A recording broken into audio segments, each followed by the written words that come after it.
Hi, I'm MC Jessie.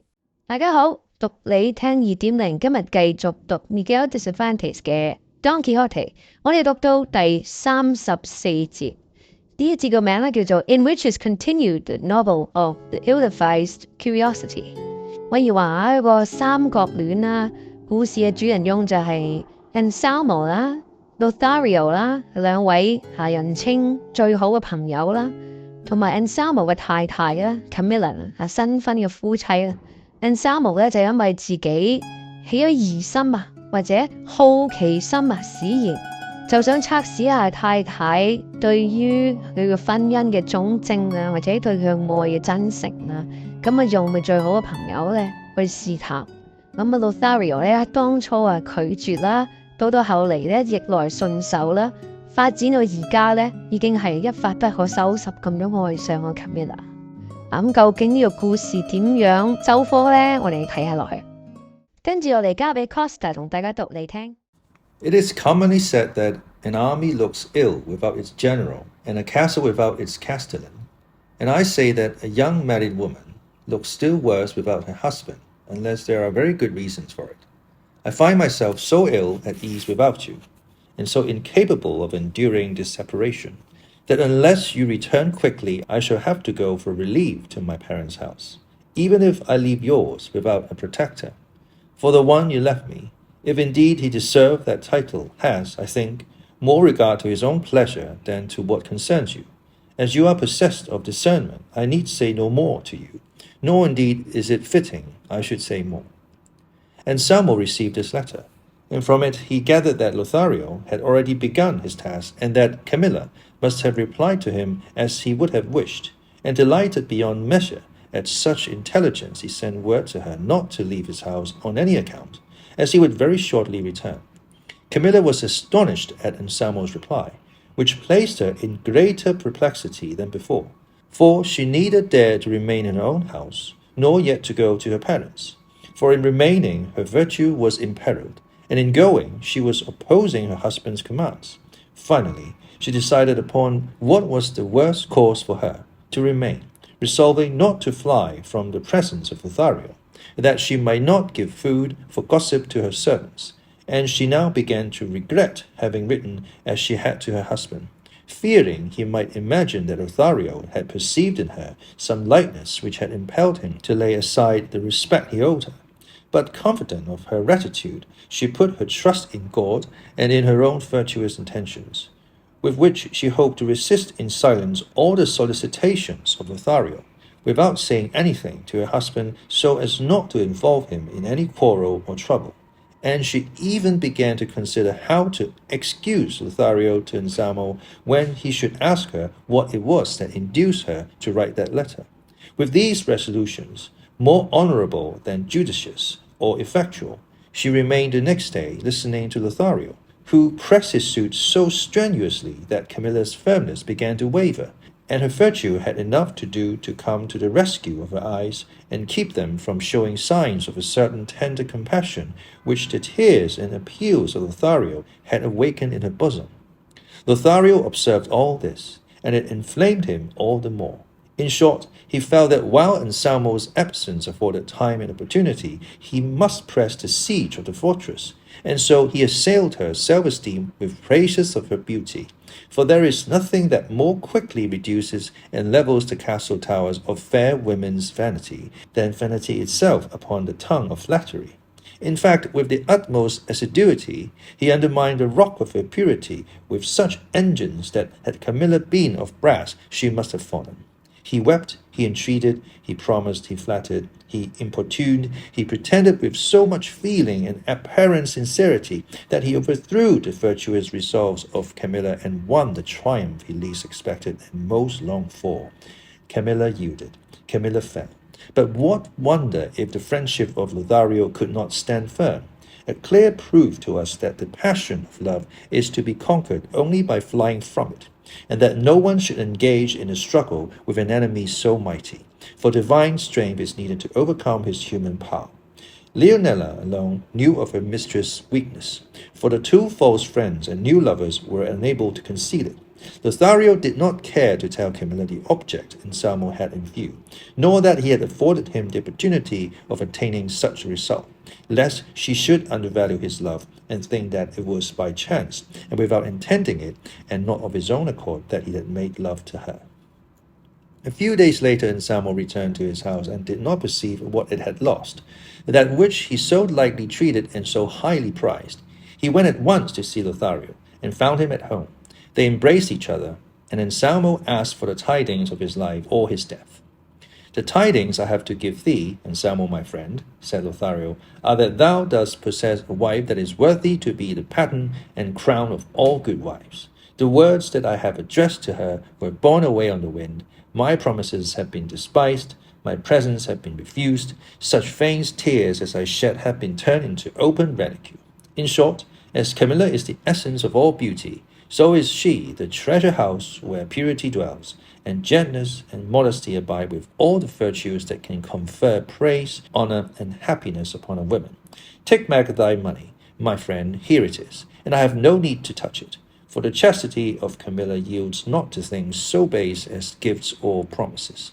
Be content, Anselmo, and refrain from making further proof.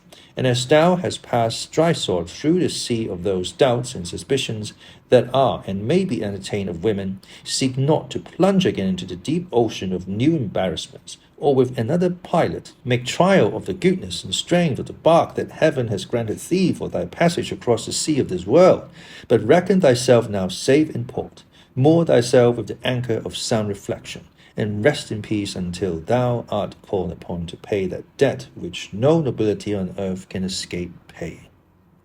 Anselmo was completely satisfied by the words of Lothario, and believed them as fully as if they had been spoken by an oracle.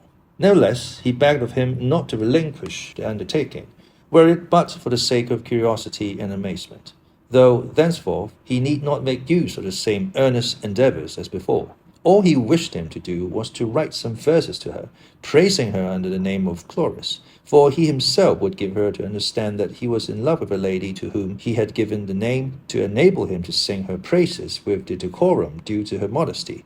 And if Lothario were unwilling to take the trouble of writing the verses, he would compose them himself. That will not be necessary, said Lothario, for the muses are not such enemies of mine, but that they visit me now and then in the course of the year. Do thou tell Camila what thou hast proposed about a pretended amour of mine. As for the verses, I will make them, and if not as good as the subject deserves, they shall be at least the best I can produce. An agreement to this effect was made between the friends, the ill-advised one and the treacherous, and Anselmo, returning to his house, asked Camila the question she already wondered he had not asked before, what it was that had caused her to write the letter she had sent him. Camila replied that it had seemed to her that Lothario looked at her somewhat more freely than when he had been at home, but that now she was undeceived and believed it to have been only her imagination, for Lothario now avoided seeing her, or being alone with her. Anselmo told her she might be quite easy on the score of that suspicion, for he knew that Lothario was in love with a damsel of rank in the city whom he celebrated under the name of Chloris, and that even if he were not, his fidelity and their great friendship left no room for fear. Had not Camila, however, been informed beforehand by Lothario that this love for Chloris was a pretense, and that he himself had told Anselmo of it in order to be able sometimes to give utterance to the praises of Camila herself, no doubt she would have fallen into the despairing toils of jealousy, but being forewarned, she received the startling news without uneasiness. The next day, as the three were at table, Anselmo asked Lothario to recite something of what he had composed for his mistress Chloris, for as Camila did not know her, he might safely say what he liked. Even did she know her, returned Lothario, I would hide nothing.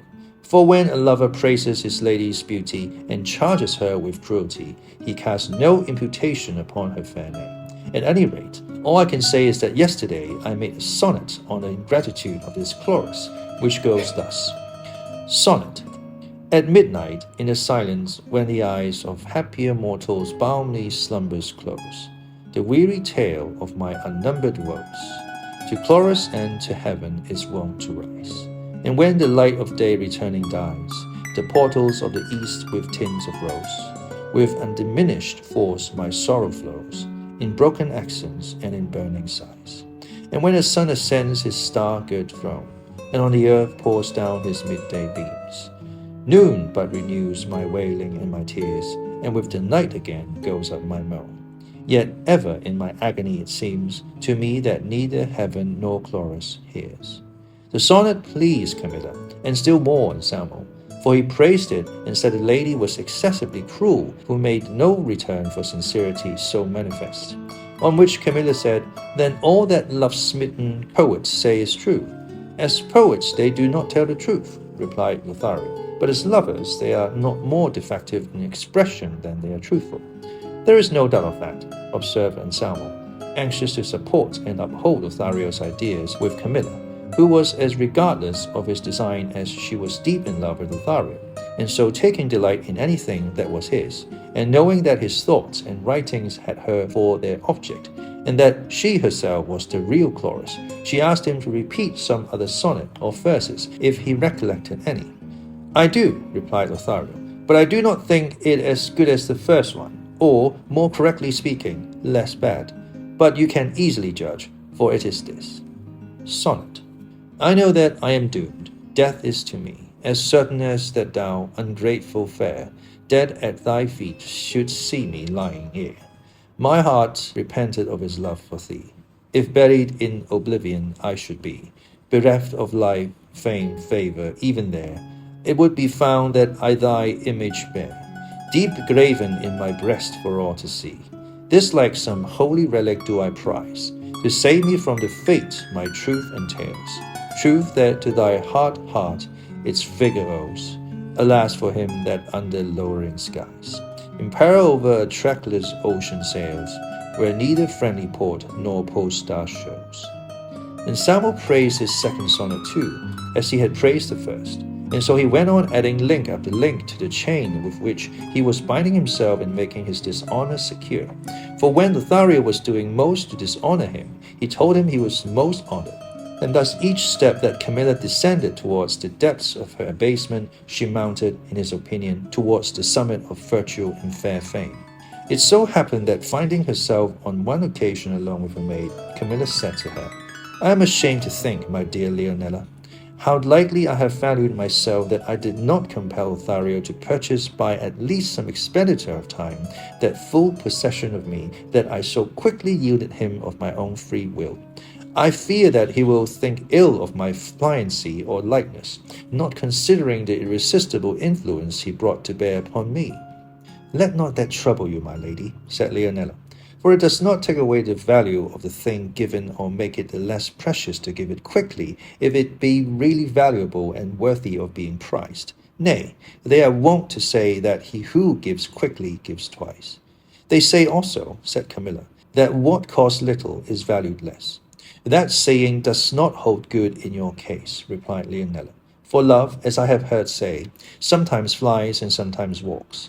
With this one it runs. With that it moves slowly. Some it cools, others it burns. Some it wounds, others it slays. It begins the course of its desires, and at the same moment completes and ends it. In the morning it will lay siege to a fortress, and by night will have taken it. For there is no power that can resist it. So what are you in dread of? What do you fear, when the same must have befallen Lothario, love having chosen the absence of my lord as the instrument for subduing you? And it was absolutely necessary to complete then what love had resolved upon, without affording the time to let Anselmo return, and by his presence compel the work to be left unfinished. For love has no better agent for carrying out his designs than opportunity, and of opportunity he avails himself in all his feats, especially at the outset. All this I know well myself, more by experience than by hearsay. And some day, Signora, I will enlighten you on the subject, for I am of your flesh and blood too. Moreover, Lady Camilla, you did not surrender yourself or yield so quickly, but that first you saw Lothario's whole soul in his eyes, in his sighs, in his words, his promises, his gifts, and by it and his good qualities perceived how worthy he was of your love.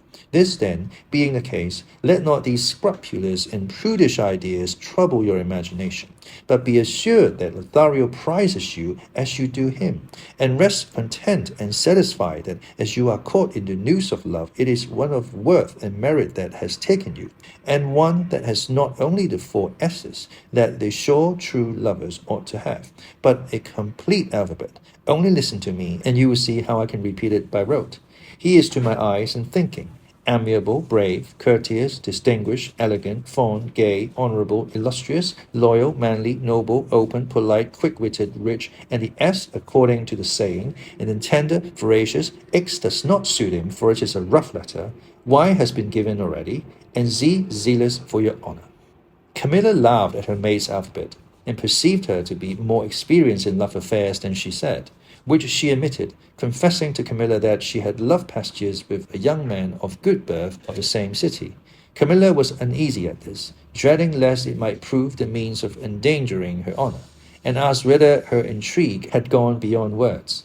And she, with little shame and much effrontery, said it had. For certain it is that ladies' imprudences make servants shameless, who, when they see their mistresses make a false step, think nothing of going astray themselves, or of its being known.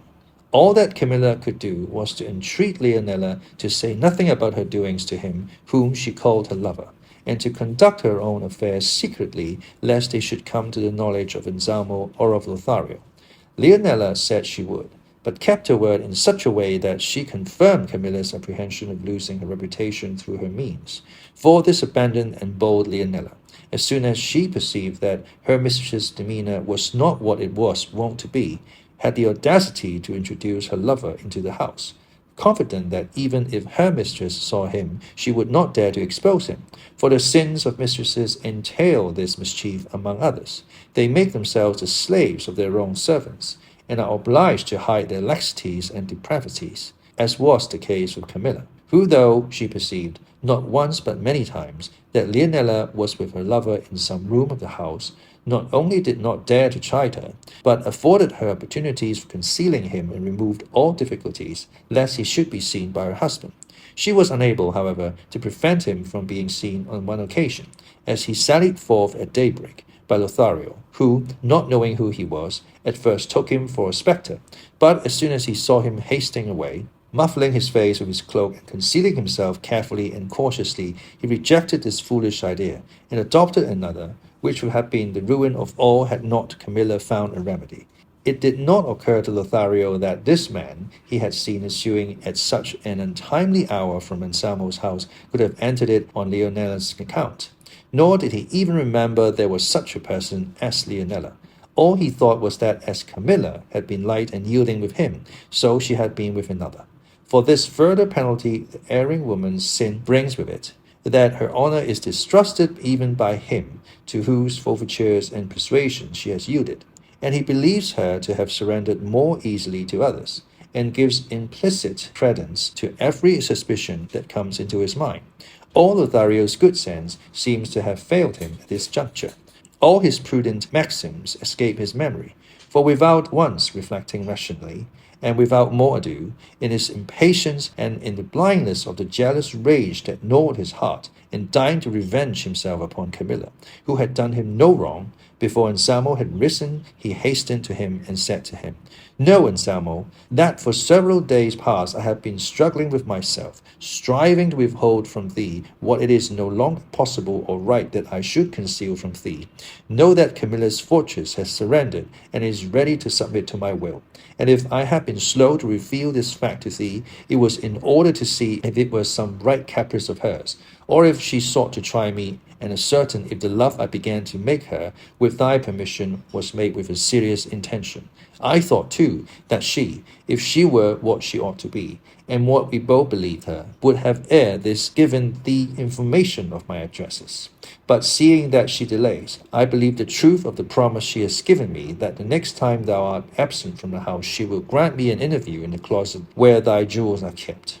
But I do not wish thee to rush precipitately to take vengeance, for the sin is as yet only committed in intention, and Camilla's may change perhaps between this and the appointed time, and repentance spring up in its place. As hitherto thou hast always followed my advice wholly or in part, follow and observe this that I will give thee now, so that without mistake and with mature deliberation thou mayest satisfy thyself as to what may seem the best course. Pretend to absent thyself for 2 or 3 days as thou hast been wont to do on other occasions, and contrive to hide thyself in the closet, for the tapestries and other things that afford great facilities for thy concealment.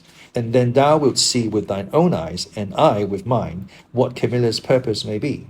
And if it be a guilty one, which may be feared rather than expected, with silence, prudence, and discretion, thou canst thyself become the instrument of punishment for the wrong done thee. Anselmo was amazed, overwhelmed, and astounded at the words of Lothario, which came upon him at a time when he least expected to hear them, for he now looked upon Camilla as having triumphed over the pretended attacks of Lothario, and was beginning to enjoy the glory of her victory. He remained silent for a considerable time, looking on the ground with fixed gaze, and at length said, Thou hast behaved, Lothario, as I expected of thy friendship. I will follow thy advice in everything. Do as thou wilt, and keep this secret as thou seest it should be kept in circumstances so unlooked for. Lothario gave him his word, but after leaving him he repented altogether of what he had said to him, perceiving how foolishly he had acted, as he might have revenged himself upon Camilla in some less cruel and degrading way. He cursed his want of sense, condemned his hasty resolution, and knew not what course to take to undo the mischief or find some ready escape from it. At last he decided upon revealing all to Camilla, and as there was no want of opportunity for doing so, he found her alone the same day.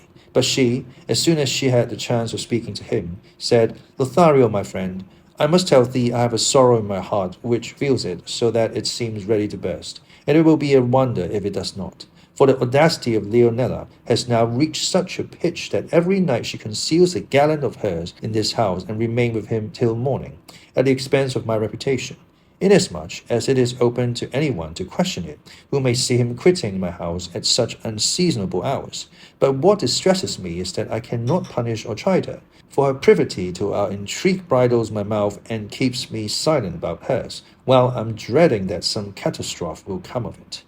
As Camilla said this, Lothario at first imagined it was some device to delude him into the idea that the man he had seen going out was Leonela's lover and not hers. But when he saw how she wept and suffered and begged him to help her, he became convinced of the truth, and the conviction completed his confusion and remorse. However, he told Camilla not to distress herself, as he would take measures to put a stop to the insolence of Leonela. At the same time, he told her what, driven by the fierce rage of jealousy, he had said to Anselmo, and how he had arranged to hide himself in the closet that he might there see plainly how little she preserved her fidelity to him. And he entreated her pardon for his madness, and her advice as to how to repair it and escape safely from the intricate labyrinth in which his imprudence had involved him. Camilla was struck with alarm at hearing what Lothario said, and with much anger and great good sense, she reproved him and rebuked his base design and the foolish and mischievous resolution he had made. But as woman has by nature a nimbler wit than man for good and for evil, though it is apt to fail when she sets herself deliberately to reason, Camilla on the spur of the moment thought of a way to remedy what was to all appearance irremediable, and told Lothario to contrive that the next day Anselmo should conceal himself in the place he mentioned, for she hoped from his concealment to obtain the means of their enjoying themselves for the future without any apprehension. And without revealing her purpose to him entirely, she charged him to be careful, as soon as Anselmo was concealed, to come to her when Leonela should call him, and to all she said to him to answer as he would have answered had he not known that Anselmo was listening. Lothario pressed her to explain her intention fully, so that he might with more certainty and precaution take care to do what he saw to be needful. I tell you, said Camilla, there is nothing to take care of except to answer me what I shall ask you. For she did not wish to explain to him beforehand what she meant to do, fearing lest he should be unwilling to follow out an idea which seemed to her such a good one, and should try or devise some other less practicable plan. Lothario then retired, and the next day Anselmo, under pretense of going to his friend's country house, took his departure and then returned to conceal himself, which he was able to do easily, as Camilla and Leonela took care to give him the opportunity, and so he placed himself in hiding in a state of agitation that it may be imagined he would feel who expected to see the vitals of his honor laid bare before his eyes, and found himself on the point of losing the supreme blessing he thought he possessed in his beloved Camilla. Having made sure of Anselmo's being in his hiding place, Camilla and Leonela entered the closet, and the instant she set foot within it, Camilla said with a deep sigh, "Oh, dear Leonela, would it not be better, before I do what I am unwilling you should know lest you should seek to prevent it, that you should take Anselmo's dagger that I have asked of you, and with it pierce this vile heart of mine? But no, there is no reason why I should suffer the punishment of another's fault. I will first know what it is that the bold, licentious eyes of Lothario have seen in me that could have encouraged him to reveal to me a design so base as that which he has disclosed regardless of his friend and of my honor. Go to the window, Leonela, and call him, for no doubt he is in the street waiting to carry out his vile project. But mine, cruel it may be, but honorable, shall be carried out first." "Ah, Signora," said the crafty Leonela, who knew her part. "What is it you want to do with this dagger? Can it be that you mean to take your own life, or Lothario's? For whichever you mean to do, it will lead to the loss of your reputation and good name. It is better to dissemble your wrong and not give this wicked man the chance of entering the house now and finding us alone. Consider, Signora, we are weak women, and he is a man, and determined, and as he comes with such a base purpose, blind and urged by passion, perhaps before you can put yours into execution, he may do what will be worse for you than taking your life. I'll betide my master, Anselmo, for giving such authority in his house to this shameless fellow. And supposing you kill him, Signora, as I suspect you mean to do, what shall we do with him when he is dead?" "What, my friend?" replied Camilla. "We shall leave him for Anselmo to bury him. For in reason it will be to him a light labor to hide his own infamy underground. Summon him, make haste, for all the time I delay in taking vengeance for my wrong seems to me an offense against the loyalty I owe my husband." Anselmo was listening to all this, and every word that Camilla uttered made him change his mind. But when he heard that it was resolved to kill Lothario, his first impulse was to come out and show himself to avert such a disaster. But in his anxiety to see the issue of a resolution so bold and virtuous, he restrained himself, intending to come forth in time to prevent the deed. At this moment, Camilla, throwing herself upon a bed that was close by, swooned away, and Leonela began to weep bitterly, exclaiming, "Woe is me, that I should be fated to have dying here in my arms the flower of virtue upon earth, the crown of true wives, the pattern of chastity," with more to the same effect, so that anyone who heard her would have taken her for the most tender-hearted and faithful handmaid in the world, and a mistress for another persecuted Penelope. Camilla was not long in recovering from her fainting fit, and on coming to herself, she said, "Why do you not go, Leonela, to call hither that friend, the falsest to his friend the sun ever shone upon or night concealed? Away, run, haste, speed, lest the fire of my wrath burn itself out with delay, and the righteous vengeance that I hope for melt away in menaces and maledictions." "I'm just going to call him, Signora," said Leonela, "but you must first give me that dagger, lest while I'm gone you should by means of it give cause to all who love you to weep all their lives." "Go in peace, dear Leonela. I will not do so," said Camilla, "for rash and foolish as I may be, to your mind in defending my honor, I'm not going to be so much so as that Lucretia, who they say killed herself without having done anything wrong, and without having first killed him on whom the guilt of her misfortune lay. I shall die, if I am to die, but it must be after full vengeance upon him who has brought me here to weep over audacity that no fault of mine gave birth to." Leonela required much pressing before she would go to summon Lothario, but at last she went. And while waiting her, returned Camilla continued, as if speaking to herself, "Good God, would it not have been more prudent to have repulsed Lothario, so I have done many a time before, than to allow him, as I am now doing, to think me unchaste and vile? Even for the short time I must wait until I undeceive him. No doubt it would have been better, but I should not be avenged, nor the honor of my husband vindicated, should he find so clear and easy an escape from the strait into which his depravity has led him. Let the traitor pay with his life for the temerity of his wanton wishes, and let the world know that Camilla not only preserved her allegiance to her husband, but avenged him of the man who dared to wrong him. Still, I think it might be better to disclose this to Anselmo. But then I have called his attention to it in the letter I wrote to him in the country, and if he did nothing to prevent the mischief I there pointed out to him, I suppose it was that from pure goodness of heart and trustfulness he would not and could not believe that any thought against his honour could harbour in the breast of so staunch a friend. Nor, indeed, did I myself believe it for many days, nor should I have ever believed it if his insolence had not gone so far as to make it manifest by open presents, lavish promises, and ceaseless tears. But why do I argue thus? Does a bold determination stand in need of arguments? Surely not. Then traitors avaunt, vengeance to my aid.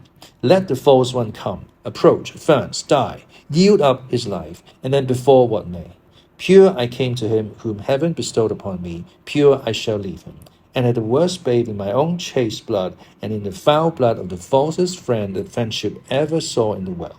And as she uttered these words, she paced the room holding the unsheathed dagger, with such irregular and disordered steps, and such gestures that one would have supposed her to have lost her senses, and taken her for some violent desperado instead of a delicate woman. Anselmo, concealed behind some tapestries where he had hidden himself, beheld and was amazed at all, and already felt that what he had seen and heard was a sufficient answer to even greater suspicions, and he would have been now well pleased if the proof afforded by Lothario's coming were dispensed with, as he feared some sudden mishap. But as he was on the point of showing himself and coming forth to embrace and undeceive his wife, he paused as he saw Leonela returning, leading Lothario. Camilla, when she saw him, drawing a long line in front of her on the floor with the dagger, said to him, Lothario, pay attention to what I say to thee.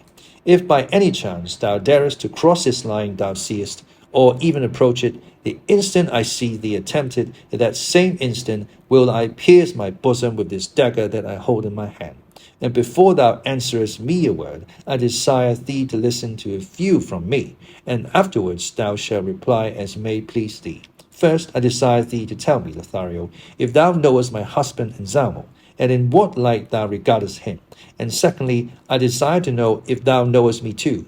Answer me this, without embarrassment or reflecting deeply what thou wilt answer, for there are no riddles I put to thee. Lothario was not so dull, but that from the first moment when Camilla directed him to make Anselmo hide himself, he understood what she intended to do, and therefore he fell in with her ideas so readily and promptly that between them they made the imposture look more true than truth. So he answered her thus, I did not think, fair Camilla, that thou wert calling me to ask questions so remote from the object with which I come. But if it is to defer the promised reward, thou art doing so. Thou mightest have put it off still longer, for the longing for happiness gives the more distress the nearer comes the hope of gaining it.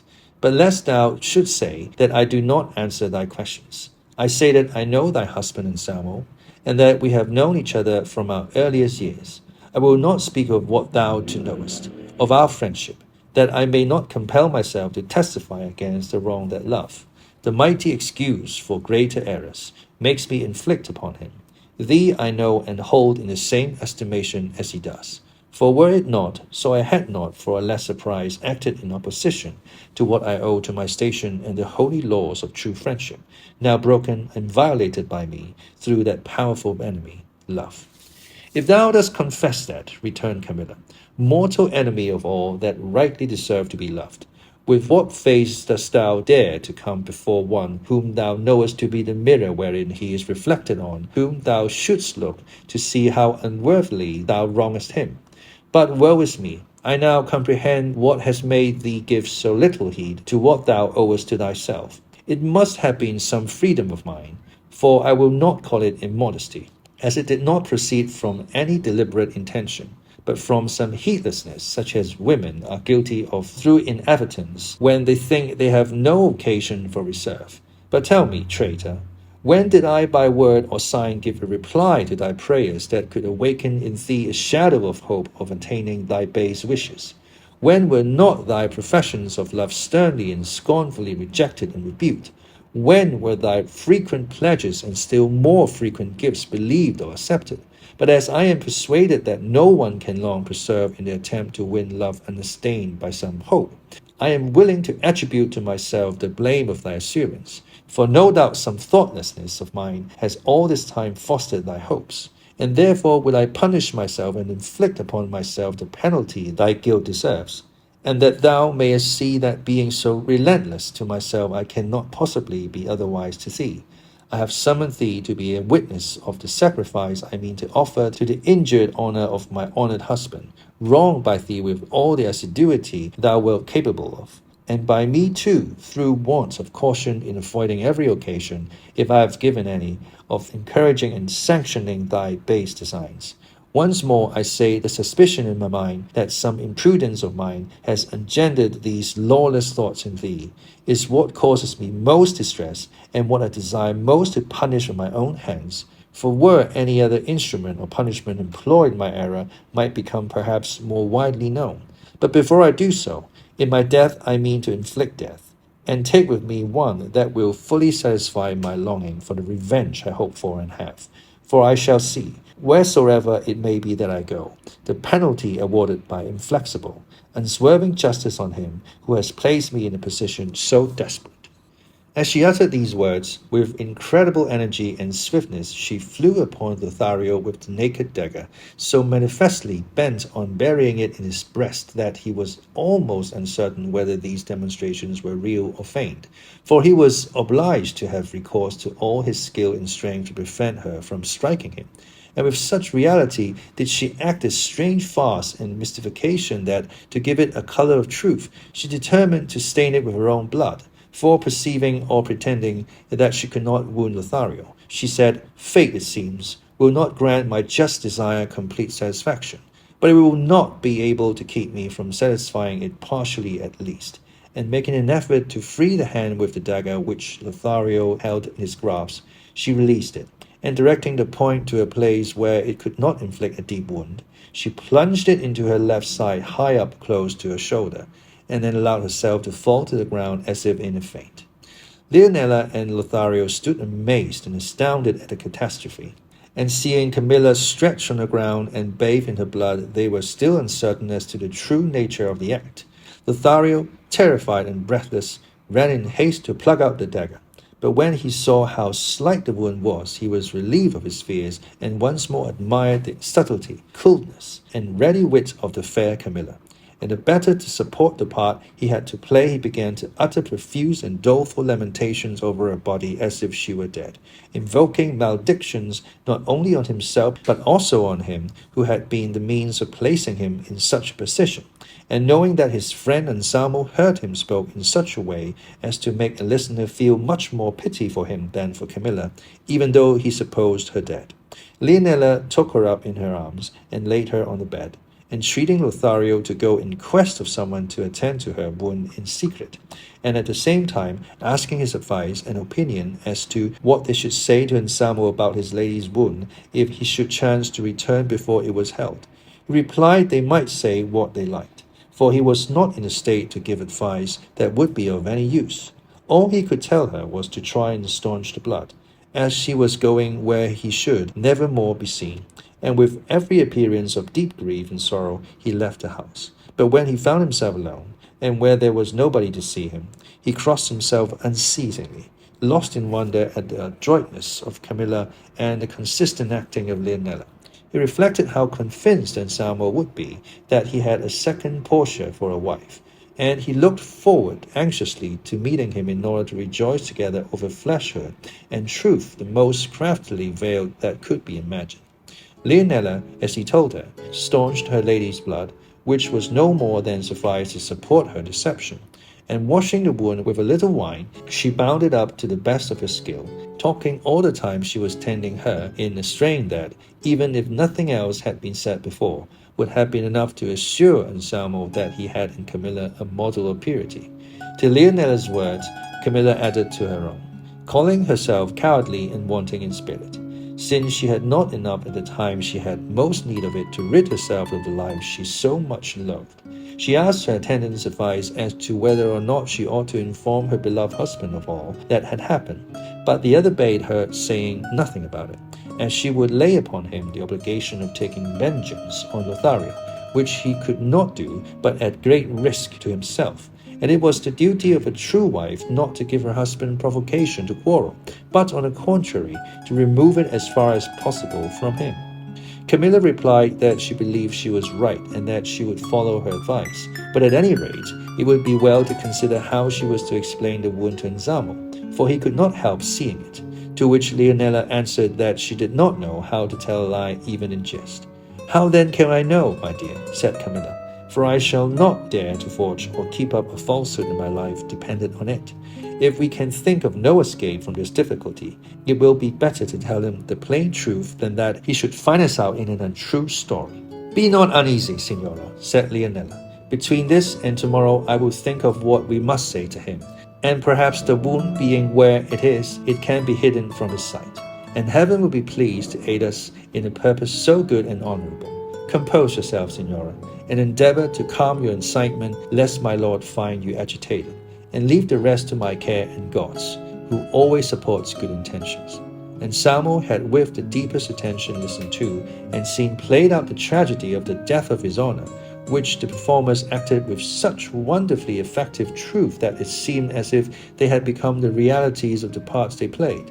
He longed for night and an opportunity of escaping from the house to go and see his good friend Lothario, and with him give vent to his joy over the precious pearl he had gained in having established his wife's purity. Both mistress and maid took care to give him time and opportunity to get away, and taking advantage of it, he made his escape, and at once went in quest of Lothario, and it would be impossible to describe how he embraced him when he found him, and the things he said to him in the joy of his heart, and the praises he bestowed upon Camila, all which Lothario listened to without being able to show any pleasure, for he could not forget how deceived his friend was, and how dishonorably he had wronged him. And though Anselmo could see that Lothario was not glad, still he imagined it was only because he had left Camila wounded, and had been himself the cause of it. And so among other things he told him not to be distressed about Camila's accident, for, as they had agreed to hide it from him, the wound was evidently trifling, and that being so, he had no cause for fear, but should henceforth be of good cheer and rejoice with him, seeing that by his means and adroitness he found himself raised to be the greatest height of happiness that he could have ventured to hope for, and desired no better pastime than making verses in praise of Camila that would preserve her name for all time to come. Lothario commended his purpose, and promised on his own part to aid him in raising a monument so glorious. And so Anselmo was left the most charmingly hoodwinked man there could be in the world. He himself, persuaded he was conducting the instrument of his glory, led home by the hand of him who had been the utter destruction of his good name, whom Camila received with averted countenance, though with smiles in her heart. The deception was carried on for some time, until at the end of a few months fortune turned her wheel, and the guilt which had been, until then so skillfully concealed, was published abroad, and Anselmo paid with his life the penalty of his ill-advised curiosity. 唔該晒 Costa， 呢節依然都係非常之長。喺呢個三角關係入面呢，就出現咗計中計啦，互相喺度發放錯誤嘅信息啦 ，Lothario 背錯意啦 ，Camila 同 Leonela 主僕之間嘅猜忌啦嘅利用啦，當然仲有咧就係 Camila 夾埋 Lothario 咧對 Anselmo 可以話係一個殉情嘅演出啦。瞞騙咗 Anselmo 啦，而去到呢一節嘅完結咧 ，Anselmo 咧都係以為自己係天下最幸福嘅人啦。唔單止佢呢個測試結果係十分成功啊，佢太太幸免於難啊，佢亦都得到佢個朋友嘅全力支持啦。所以喺呢一刻咧，佢係最開心嘅。但係故事最尾咧，亦都有提到咧，故事嘅發展咧並唔如Anselmo 咁理想，最後咧佢都係要就住呢一個無謂嘅猜疑咧，係賠上咗佢嘅性命啊，可以話係賠上咗佢人生啊，作為一個下一節嘅引子啦。好，我哋睇下呢一節有啲咩字同大家分享。Rectitude， Rectitude， 名詞嚟嘅 ，morally correct behavior or thinking。righteousness 道德正確啦，正確嘅價值觀啊。Chastity Chastity 名詞嚟嘅， The state of practice of refraining from extramarital or especially from all sexual intercourse， 一個貞潔拒絕婚前性行為，係拒絕性交啦，甚至乎係一個忠貞啦，一個貞潔啦嘅意思。Pliancy 文中咧 Camila 咧有提出呢個字 Pliancy， 就係佢擔心佢呢一個佢自己嘅 Pliancy 咧會影響咗係 Lothario 對佢嘅諗法。Pliancy Pliancy 名詞嚟嘅 ，willingness to change because of what other people want or to do what other people want， 去迎合人哋啦，有個柔人性啦，一個適應性。好，我哋呢一節到呢度，下一節再同大家讀你聽，拜拜。If you like this video, make sure to comment, like, share and subscribe to Costa. See you next Friday.